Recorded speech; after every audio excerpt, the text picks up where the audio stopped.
Welcome to Talk Cosmos, the show where Sue Rose Minahan and guests unveil astrology's ancient archetypes that continually build the collective experiences in our unconsciousness. Get ready to find your free will from your roots in the stars.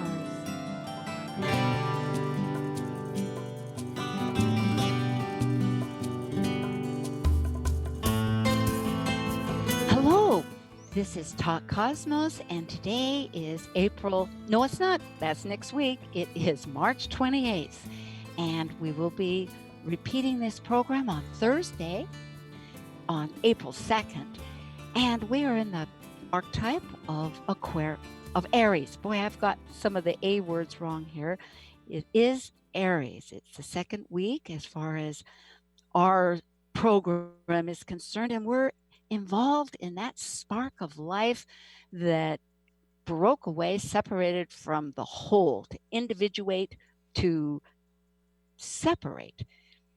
And Mars is the planet that rules, or the influencing planet as we often describe it also, such as Caroline Casey, a great astrologer, will denote. And so therefore, we're very concerned with Mars. And in this particular conversation tonight, we are discussing Mars in its conjunction. That means at the same point, the same degree point in its orbital path around the sun with Saturn. They will be in 0 degrees Aquarius. In fact, tonight I am also introducing the Planet Buzz, and it's going to be a monthly program that focuses on the planetary pairs. We call them synodic cycles. Often this is when the planet connects with the sun. However, it can also be when two planets such as Mars and Saturn are at that same point. Mars has an orbital path of 2 years around the sun, and Saturn has one of 29.5 years. So there are periodic times, every 2 years, there's going to be a connection. And at the moment, it is 0 degrees Aquarius. Essentially, Mars is that planet of initiation and action. It can work in our defenses. It can lead to many different occasions of action in our energetic world, or psyche, or the entire world of astrology and of how we reflect the universe, of that dynamic. And Saturn is the planet that has been throughout time, since the ancient times, the border, the actual boundary of our visible planets, what we perceive as an external reality. Uranus can be seen during certain times. We have so discovered, if it's opposite the sun during a certain small part of the calendar year at certain locations, but it's so dim. And so I mention that, but really in all essential reality, Saturn is that boundary, the timekeeper, the many aspects. These two combined have potent possibilities and meaningfulness for us. And so in this mini series, which will be every month, and to connect with the dates, I have to remind people, subscribe. You can go to Talk Cosmos and just simply put in your information and you'll receive this weekly edition. My guest will be returning on a routine basis, and I'm very delighted. Dr. Laura Tad, and she holds a Ph.D. in human science, and she's internationally known as a psychological astrologer. She's a consultant, teaches lectures on astrology in person and online, actively involved with the astrology community, been on boards of regional international astrology organizations.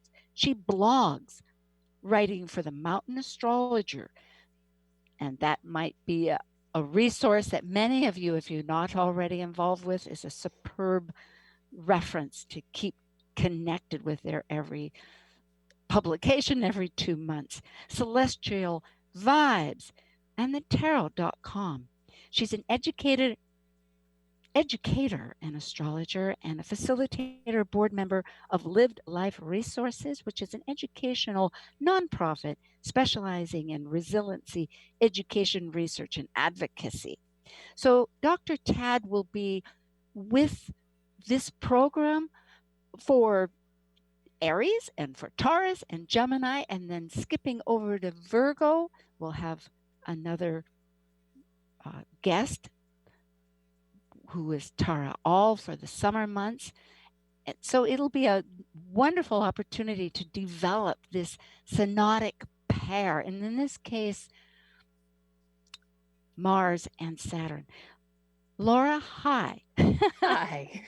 Yes, I hope it's really extraordinary. You know, I want to introduce our thought here with all of it. I just saw this quote by Lao Tzu. That's Laotsu for those that are perhaps wanting to jot it down. What the caterpillar calls the end, the rest of the world calls a butterfly. And I thought, my goodness, that seems to introduce our whole concept of Mars uniting with Saturn in the sign of Aquarius. Mm-hmm. Yeah, I can see. I mean, yeah, Taoism, my brother would be my brother's a Taoist scholar, so he would be the better guest to talk about Taoism. But I do think that there's a piece of that of like, well, depending on where you think the beginning is or the end is, right? That's a matter of perspective. And, Saturn is about boundaries in so many ways, right? It shows up so much in the mythology, right? And yes, and as we were talking about the other day in preparation for this, here we are all in this social distancing reality that we find ourselves, and it couldn't be more archetypally perfect. That really, like, Saturn got into Aquarius and everybody was in social distancing, and this boundary of Saturn, and yet Aquarius being humanity in groups, and it is like, it's the perfection is, you can't make it up. No. And it seems to me too, I was reflecting on all of this, as we all are, and because we have chatted a little bit, but the fact that it is in the transpersonal area, Saturn having just entered on the 21st Aquarius, and then on the 31st it actually connects with Mars, but that Aquarian element is really bridging the collective in a broad community basis, and that whole quadrant, so that our personal experience is now being mirrored. It does give a real depth to this transit. Yes. Yeah, that it's, at least here in the States, right? The phrase everybody keeps saying, oh, we're all in this together. Well, how Aquarian is that? Yeah. That there is this sense of, in this isolation, a unified experience globally in this instance. Yeah, there's Go ahead. Well, there's so many threads. It's very true. As soon as one word I think of it, to expand on this whole thought, to give it a context, which I know we'll just add in. But it's so true. Being at home or regulating, refraining from our activities, very limiting, like the Saturnian energy, breaking our routine, very much of Aquarian, which is irregularity and suddenness. It's Uranus that rules Aquarius is sideways, the way it rotates, and it goes backwards, and quite different. But the isolation really is a driving force to to connect with our inner self of where we are unified through our spiritual commonality. Sure. I mean, I think that there's a piece of that for sure. We can't dismiss the fact that we have Neptune in Pisces while all of this is going on. So that brings in part of that. And Mercury's there at the moment as well. And so there is a piece of that for a lot of people of going in and going in, not just physically, but coming to more of a spiritual practice, or going back to that, because people are wanting answers. They're wanting a touchstone of support, that the level of stress and anxiety that people are experiencing around the globe is so profoundly high that a lot of people are going back to maybe previously, sort of practiced or, spiritual practices that have fallen by the wayside because life gets in the way. It takes time. It takes time to meditate. Yes. Yeah, we get busy and we forget to, or, it can be the thing that easily sort of gets forgotten for some people. And that in times of crisis, it's what they cling to, what they go back to.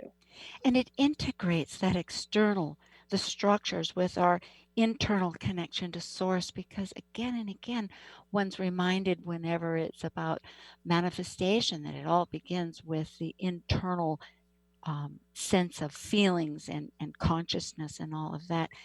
And I know that in our conversation, we're both evolutionary astrology, which is on soul growth and that hunger for getting past limitations.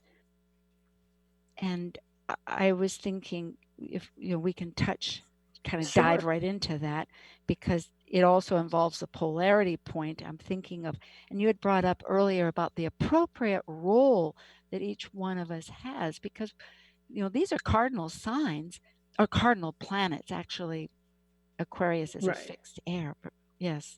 But the planets are rule or govern cardinal signs traditionally. Yeah. Right. And Mars as a sign is about initiating, right? It rules Aries. It's the first sign in the zodiac. It's all about, and all the cardinal energy is initiatory, right? All the cardinal signs launch the seasons. Of course, Northern Hemisphere and Southern Hemisphere, it's flipped, right? But they still are the start of a season.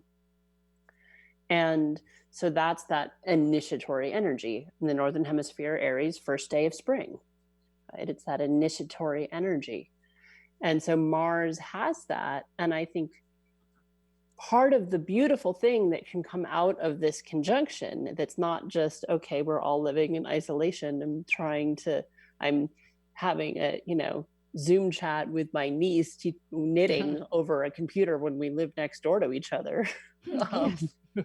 But beyond that the innovative approaches to things that can come out that aren't just technology, that will definitely be a piece of this for sure. I think there'll be a lot of really interesting tech that comes out of this period. That, a huge uptick in telemedicine, I would be shocked if we don't see. Beyond this point, people are doing it now because it's necessary. But after this crisis passes, I would imagine we're going to see more telemedicine happening. So that maybe you don't need to go in to see the doctor. You can talk to the doctor over the computer. That will be part of this for sure. It will. Yes, I was thinking the 0 point, as we were saying before, is pretty potent always as beginnings and endings of the 29, but it's really, in a sense, a seed point that this whole explosion of using cyber communication. My physical therapist had called me. I had to see last year when I broke my wrist, and they're seeing people online, and of course the conferences are all going online, and it's another way of negotiating. It's really true. And Aries, I mean, Mars being associated with a fire planet is just plain energy. It just wants to move. So really, in those air signs, it has a pathway, although Saturn generally is, I was just listening to Maurice Fernandez, who I'm a student of and ongoing, one of my teachers of, I listen to a great deal. And he was mentioning how it's cumulative, the wisdom of Saturn. So, there are limitations still in that sense, but so the process, is still a little bit, I was thinking of sort of the break with Saturn and the forward motion of Mars, but it is all to do about timing too, maturation and ripeness of, as he was saying, with Saturn. So this point that you're bringing up of innovative. Yeah, and it may take, there may be it's a mixture, because I think in some respects for a brief period, stuff gets expedited very fast because Mars rushes all the time, right? So while they're conjunct, there'll be a rushing and a sense of, that Aries urgency. That urgency of Aries, that urgency of Mars, of it should have been done yesterday, right? Yes. But that will move on. But Saturn's going to sort of do this dance back and forth in Aquarius this year. So it'll go retrograde. It gets back into Capricorn briefly this summer, or back into Capricorn this summer, and doesn't get back into Aquarius till the end of the year. So there is this sort of, this innovation, and then in the retrograde, there may be this reevaluation, this need to sort of, how the concretizing energy that Capricorn is. It's like, well, realistically, how is this rolled out? How is this implemented? Because Aquarius can be that all things are possible perspective in some ways, and not necessarily liking the detail that may be needed to actually launch things, right? So we may see some really interesting ideas that then are a little protracted in the launch. Yes, it could be ideally a good blend to break through, explore ideas, the exploratory Mars, ruling Aries as that archetype. But then again, the practicality, bringing it to Earth.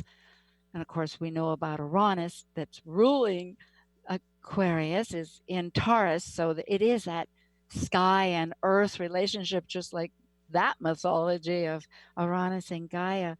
But with evolutionary, I liked your idea reminding me of the trauma aspect, because this is many-sided prism that we're entering, and it too has a real distinct voice as far as the experience. Absolutely. And I think so in evolutionary astrology, right, 11th house, Uranus, Aquarius are seen as points of trauma, as one of the part of the manifestations of that archetype. And so I do think that that's part of this, but also it's the blend that is with Aquarius. It's that recognizing that everybody's had trauma, everybody's having a hard time. That's part of that humanitarian element of Aquarius, and that's actually part of how we'll heal, and how people who are currently being triggered, and that recognition that doesn't in any way make somebody's personal experience any less painful. I don't want to take away from but just that have compassion. But, compassion. and collectively having compassion, Yes. because we're seeing it at such a large scale, at such an international level, and that that being able to have compassion is part of the antidote to the trauma, is part of the antidote to the grief It that is. people are experiencing at a large scale right now. And I listened to a TED talk. It was a short talk. I'm trying to find the note who exactly it was speaking, but she is a doctor who doesn't treat patients, but she studies the global populations of disease, and essentially was saying that what we really need to do was elevate, and this is a sense of the global connection that I'm tying into with what you're saying here, that to recognize that globally every culture requires that medical resources to treat this, to have the proper ventilators, the masks, the tests, all of it, because she dated back to 2002 with the SARS in Sierra Leone. And there they only had 120 doctors. 11 of them died, compared to a Texas hospital she compared where they had 1,000 people on the staff. I mean, it's just such an enormous contrast. And so this is a element that we're learning about, this seventh coronavirus, which is a series of other coronaviruses. By itself, it's not brand new, except in a sense in that family, except that how this one exhibits is new to us. And so what's really important to beyond our compassion is our recognition on that community to offer medical assistance or the availability around the world. And also the other public citizen news was bringing out the fact that the National Institute of Health is really the primary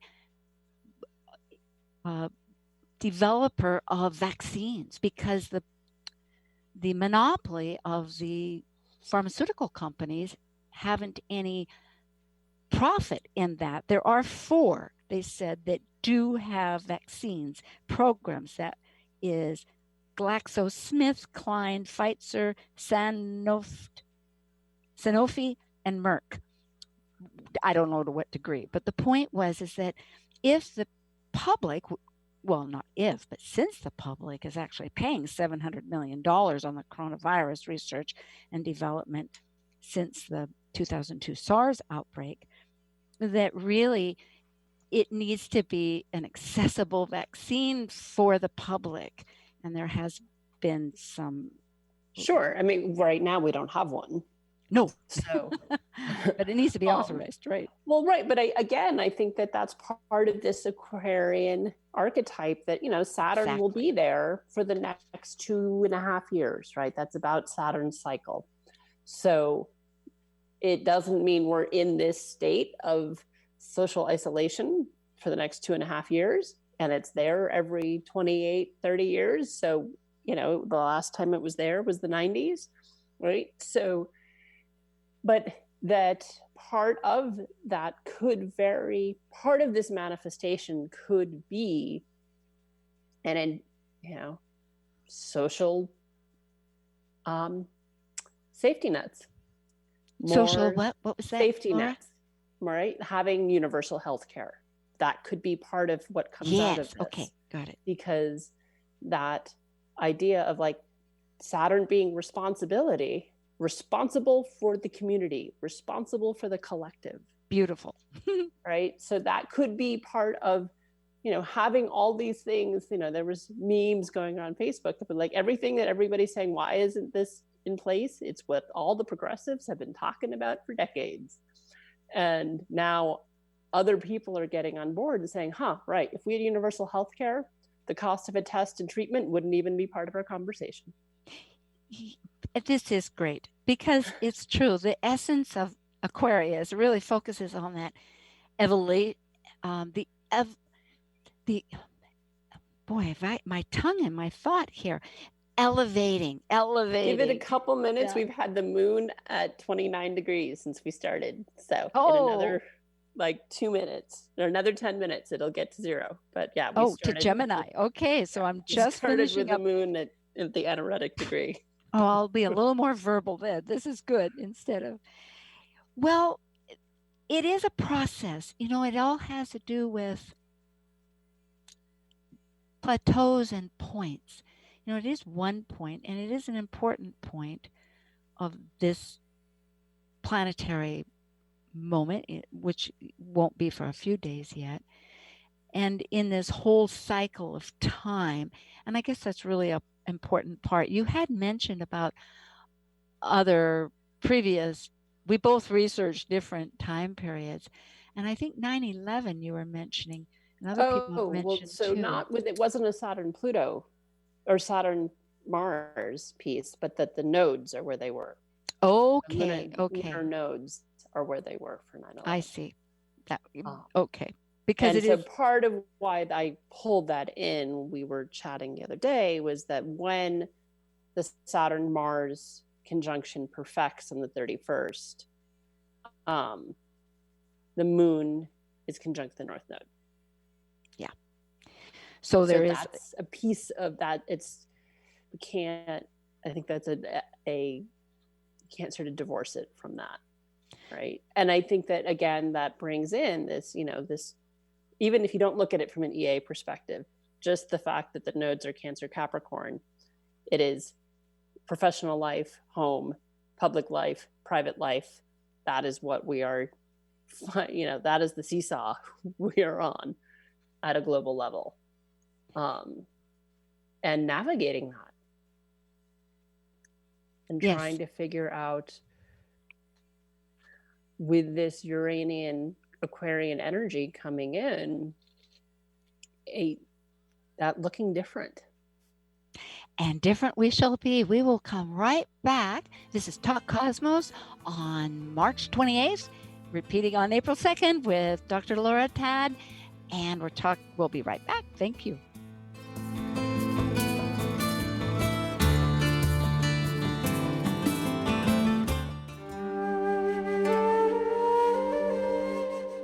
While we take a break from this week's edition of Talk Cosmos, let's take a look at this cycle's archetype. We're currently in the period of Aries. By leaving a cycle based upon completion, the energy of Aries sparks initiation, creating action to separate into a new cycle of life. It's a fire sign, which means it will involve great emotion. And because separation may create resistance, it also takes great courage to break away to new ways of becoming. Hello, this is Madam Simon, archetypal astrologer and tarot reader, and you're listening to Talk Cosmos on Alternative Talk 1150 AM, where we unveil astrology's ancient archetypes that continually build the collective experiences in our unconsciousness. Seattle, Tacoma, Antwerp? That's right. We're streamed worldwide on our app and on the web at 1150kknw.com. Oh, okay. Hello. Yes, we are. We're back again. I usually have a little music there, but space is good, right? Something that breaks the continuity. This is Talk Cosmos. In our conversation, so many other points, but I think on the positive, on the pro versus con, I did want to bring up immediately to kind of reinforce what Laura, Dr. Tad is speaking of, and that is that the community of helping, appropriate roles of each of us. I think that really there is a function that each one of us has with the greater group. And one could look at it, or one definitely looks at it from the sense of the fact that why do we leave our comfort zone of our world that we have experienced? Because the truth that we may have in our world there is a larger truth of cosmic law, natural law, which Capricorn rules all law, man-made and natural law, and how we can function in that Aquarian community and still have our individuality, and that's appropriate. That's part of this age of Aquarius. That's a much, next 2,500 years. So none of us that are currently incarnated will witness its whole trajectory. But that, to me, that's what the Aquarian age is about, is how do we recognize this interconnectivity that we've been talking about, and that my experience, while different, has parallels to the experience of people in China, in Italy, and yet not homogenized to the point that that individual experience disappears or loses value, right? That's part of that Leonian polarity to Aquarius, is the individual identity. And so grappling with that, and that's part of this challenge, part of the trauma, part of the work right now collectively, is while there is individual suffering and individual grief and individual illness and pain, and that is deserving of recognition and help, not losing sight of the fact that it's not just you. And that, I think too, the fact that they're cardinal, even though it's in a fixed sign, these energies right now give energy to act, to find some way. I have a neighbor, I live in a small cooperative condo. They're very active back east, not so much here in Seattle. And it's small, 10 units, and there's only not everybody lives here all the time. So one of them wanted to have some social time. So she had social distancing, social time. And we all sat in the hallway. Sure. Some upstairs, some on the stair. I was on the stair. There were only 4 of us. And it was intriguing. It was just one little way, but she is a very active bee to keep us united in some, on a social level that way. But that's one way. Yeah, I think that that's a really important part of this time, is that I've been running Zoom calls within my neighborhood here of different neighbors doing talks, or there's a CSA down the street, and so the farmer walked around the farm on his iPhone, and everybody got to sort of see what he was planting.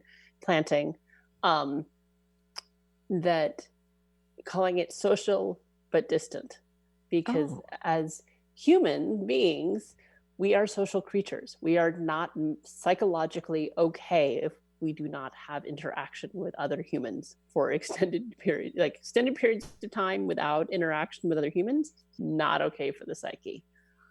And so it can be done virtually. It can be done 10 feet apart while are talking to each other on opposite sides of the street, or there's ways of making it work right now, but that we do need to have interaction with others.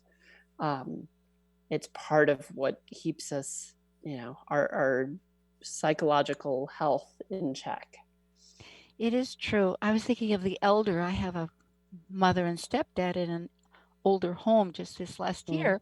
And of course, they're pretty much regulated now to their rooms. And in fact, a neighbor here is a director of my folks are not in Seattle, but my neighbor does direct a home. She's executive director. It's amazing how many ties there are this way. But she was also commenting that people are getting a little stir crazy, and or else people are not interacting. They're just, it's challenging. And I think that's where there will be greater ideas, such as people that have happy birthdays, driving through in their cars, yelling happy birthday to somebody, or what, just the many ways that I mean, when I was doing a little bit of research, and it's not, everybody doesn't fit the archetype so perfectly, but just looking at historically who was born with this signature, not at the 0 degrees, but just with a Mars-Saturn conjunction in Aquarius. Howard Hughes has had Mars-Saturn conjunct in Aquarius. And he was absolutely an innovator. I mean, he was like early aviation innovation technology and innovator in film, like absolute, what was cutting edge in his day, that's what he did. And a recluse and a hermit, and really, really struggled with agoraphobia, which would also totally be Aquarius. I mean, like, that's how that manifested for him. That was his social distancing. He had agoraphobia. As you speak of him, I remember seeing a film about him. It was absolutely a very dynamic, strong person. And then I saw in Costco, Jeff Bridges says, "What can we do?" And Jeff Bridges was the actor in The Big Lebowski. Everybody's Big Lebowski, yeah. Lebowski, yes. And so generally, he's saying that we live on Earth with finite resources, and that how we connect with that it needs to be sustaining. It is, as you say, what the conversation that people have had, certain groups of people have had for a long time, but it is a matter of catching the reality of all these. So I think the conversation will open up. With all that air happening, there'll be a lot of communication. It's a higher octave of Mercury, and it's also intuitive. Aquarius is quite intuitive. It's that brilliancy of the moment where the lightning flashes, you see everything, and it pops right in your brain, and then boom. Sure, yeah, it's absolutely that eureka, aha moment energy. It can be that. It flips on a dime, that energy. Aquarius and Uranus, it's like it just all of a sudden it's different. And I think too, I've heard this in different ways. There's an article in the Atlantic that was reminding about, it was on Facebook in the astrological group and on one particular site, and it was about the plague that was in Athens, which I had not really understood. There was one about 300 and some BC, and it was around the Peloponnesian War, and that it contributed, of course, to the demise of but during that process, besides the people dying, what it was bringing up as something that perhaps we can become aware of is this idea that with law, there's trust in the law. There's trust that they felt it was a civic duty of a person to be courageous in order to be brave, to defeat fear, and to be the higher self of, in many ways, that this was understood among to build civilization, and that entire process. But what happens is that with plague or disease, it breaks down what is vulnerable, not only in the body, but in the culture. And people gave up their trust and gave as if it didn't matter anymore. And perhaps it was already weakened at that point. And eventually Athens was taken over by Sparta, and there was Troy and all the history, so we have a choice here. Is he's saying to, and what we're saying is to realize that we each have a part, we each have a responsibility, we each can be that leader in some small way, the appropriate leadership of what. Yeah, well, I think putting our energy, we all have our roles to play, and that's where having a spiritual practice can help, of like assessing what is the role that you are supposed to play. Because doing how meditation practices to come to clarity about your role. Because my role is not to go volunteer in the hospitals. Yeah. Yes, I'm trained in CPR and first aid because I have worked with kids and you're required to, but that's not my job right now. That's not the role I'm supposed to play in this moment. And it is an individual. Thank you, Laura. Yes. And In it other words, doesn't mean not what that isn't society. other people's roles. There's all these doctors and nurses coming out of retirement. But it's okay. What's my role? Well, I'm an educator. I'm a counselor. So my role is I'm holding classes to help people manage their anxiety and stress right now. I'm working with clients to help them manage their stress and anxiety right now. That's the role I can play right now. This is good clarity. I know it. And so, and all the different roles, even if somebody's role is they are home with their kids. Okay, well, somebody needs to be home with the children. That everybody's role, again, that Aquarian, it's like everybody's role is significant. Everybody's role is of equal importance.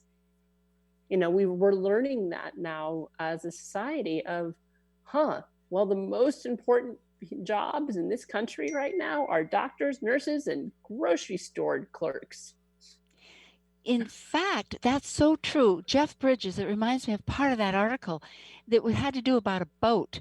And in order to turn the boat, the big rudder took a lot of time. So they put a little rudder on the boat, on the rudder, so the little rudder would change the big rudder. So it's just like us. That was the analogy of it.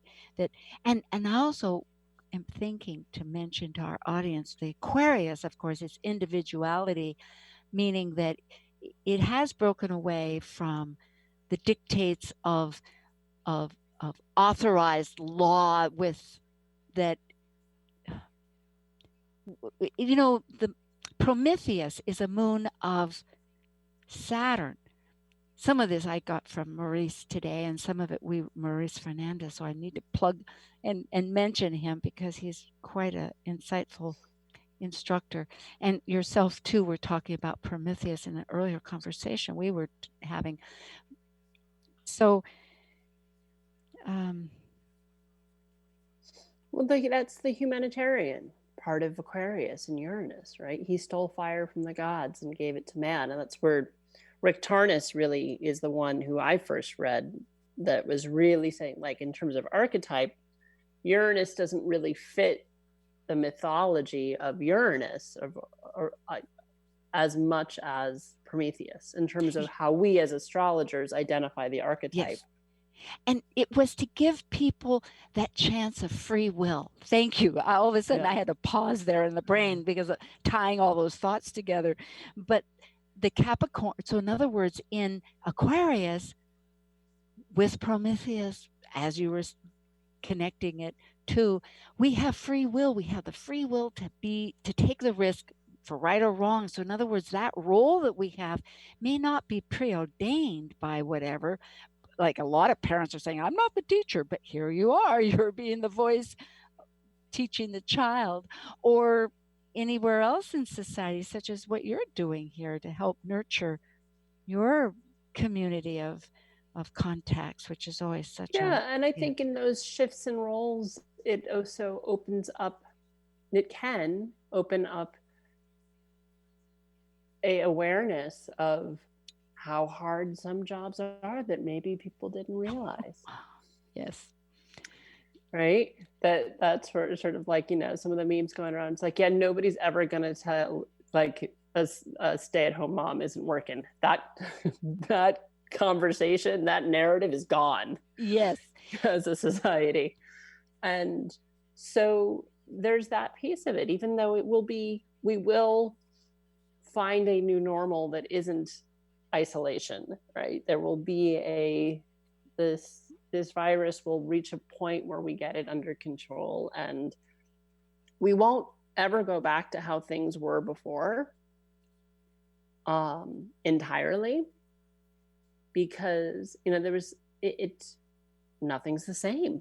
And it's You not can't sustainable. step in the same river twice. Right? And I Is think the you're famous right. And quote. it's also not sustainable. And being the wife of a war veteran who went to Vietnam, and I also realize that war, which we are relating this very much to, it's sort of an unseen enemy that one doesn't quite know where it is, and one's trying to, but the point is that it changes the dynamics and the relationship to life entirely.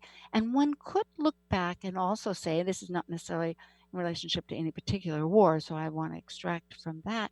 But the fact is that the norm that we may have experienced, if it's not working, it had vulnerable parts to it, because we can become, as my father said, conditioned to anything. You can get used to anything. And it's not necessarily in one's own best interest. I mean, this whole idea of, connecting with family and connecting with on and on and on, and other new of how we're treating the earth and the unification. And I think that will be, I hope that will be a big piece of the shift that comes out of this, is that the earth is already starting to heal with humans not polluting her so much. And that, maybe this is what was needed on some level to course correct the damage that we've done to the planet. Is, okay, industry's just going to stop. Car pollution is going to be radically reduced. True. My goodness, that's right. Right? The air, I mean, all the satellite pictures over different parts of the world of a year ago to today, it is astounding how different the pollution levels are in a matter of months. Just the traffic, there is no traffic, and it feels so welcoming. Just the immediate sense of the calm in that case. It's absolutely true. And so when maybe we can see, the sky's clearer, the air is easier to breathe, the water's less polluted. If maybe it will get the folks who have struggled to recognize how humans are negatively impacting the planet, see the difference when we're not, when we go back to how things were done for most of the time that we've been here. I'm remembering too that later this year, Mars, I think June 29th, 31st. I've heard two different dates. I thought it was the 31st, and then someone said the June 29th when I was listening to some other group or speaker. But the point is that Mars will be in its own sign of Aries. Right now it is in Aquarius, so between now and June it's going to go through Aquarius, and then it'll go through Pisces. I mean, it's in Capricorn, and as of the 31st it goes into Aquarius. But it goes retrograde. Yeah, it will stay, yes, in Aries for 6 months, as it has that retrograde, meaning that Mars in its own sign, this energy is, it'll be continued to be very potent. June 28th. Okay. 27th, 28th. Yeah. I think I have my ephemera set for midnight. So, you're on the East Coast, I'm on the West, so there's 3 hours difference. Yeah. But I mean, so right then, end of June is when it gets into Aries. So we will be working with that Martian energy in as far as helping us in the positive light. Mars is really a powerful sign. Well, they're all of power, empowerment. They're all parts of our dynamics that we live by. And so nothing is demonized or judged as wrong or anything. And on the best scale, Mars defends, it gives that energy, that fire and desire to act, to go forward. So it is really important to honor our own senses. Oh, that's what I was thinking. Really, this could be a new paradigm of our forward, what has been called the masculine versus the feminine. But we, when I say we, every individual has both, as you know, and I know, feminine and masculine. It's just a continual energy of forward receiving and creativity. And so redefining this really strong sense of leadership, in which is both of these planets. Sure. Yeah, they're both Saturn more so, but Mars is where we get our drive, right? Saturn's not very active planet. Saturn likes to direct, but not. It takes time. Yes, it's a time oriented. It governs time. It's father time. Yes. Right. So where Mars is much more proactive. Now's Rushing, the time. Right. Shoot, fire, aim, as Rick says. Yeah. Now's the time by Charlie Parker. And so, yeah, it's this, I think, as Mars, and we'll talk about, I think, one of the times I'll be on, we'll be talking about the Mars retrograde, I think. Yes, we are. That's scheduled, I think, for maybe, I think, in September for Virgo, because it'll actually be retrograde during that time. Yeah.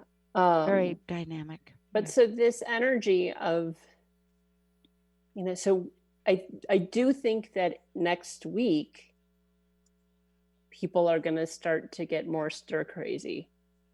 And when Saturn gets when Mars gets out of Capricorn, I think everybody's sort of been hyper focused on work and how do I work remotely, and how do I work remotely and homeschool my kid, and how do I homeschool my kid and work remotely and still get groceries, right? Like, it's been this very practical, methodical way of how to schedule our time, spend our energy, direct our energy. I do think once it gets into Aquarius, there'll be more impatience. That is the Mars energy that can kick in, of which can lead to the innovation, because people are like, okay, no, we need a solution yesterday, because that's Mars. And okay, what do we need to do to solve this? Because I want it to be different. Well, there will be that. It will have all these energies. Since it's cardinal and it is physical there, and it's also right now mental because it's in the air sign and it is collaborative. I think this is where it's not just us, it's finding that community and helping others find that community. This has been such a treat for my whole psyche to be able to explore this potent moment going forward with Dr. Laura Tad of great capacity. I'm taking a moment here to mention that next week we have the Aries Cosmic Collaboration Panel, and we're talking about Chiron in Aries, which will be going on for a long extended journey transit. And so that will be on April 4th. And tonight is March 28th, repeating on April 2nd, Thursday morning at 6 o'clock in the morning.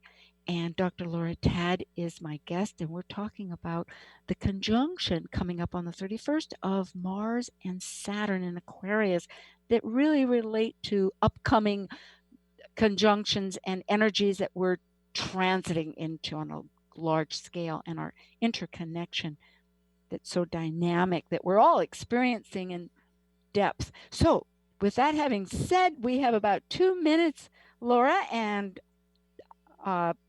community. Yes. And we had mentioned trauma. I want people to realize that part of that is connecting the emotional familiarity with the next moment.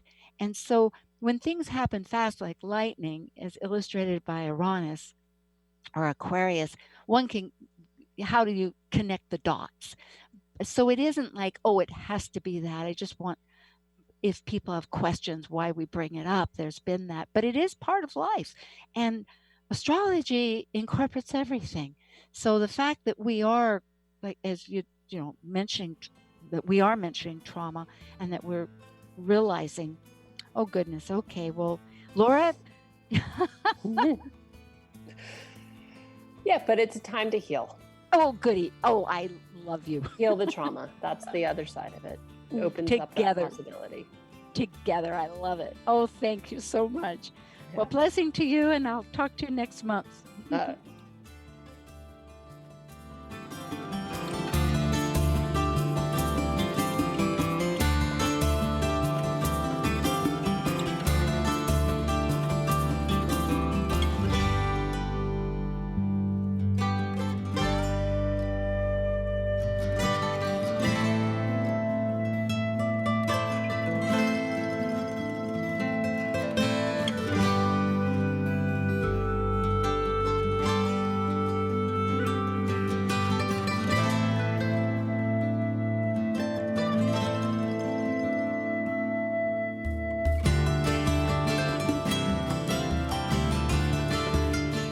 Thank you for listening to Talk Cosmos, the show where Sue Rose Minahan and guests unveil astrology's ancient archetypes that continually build the collective experiences in our unconsciousness. Be sure to tune in next Saturday at 6 p.m. to continue finding your roots in the stars.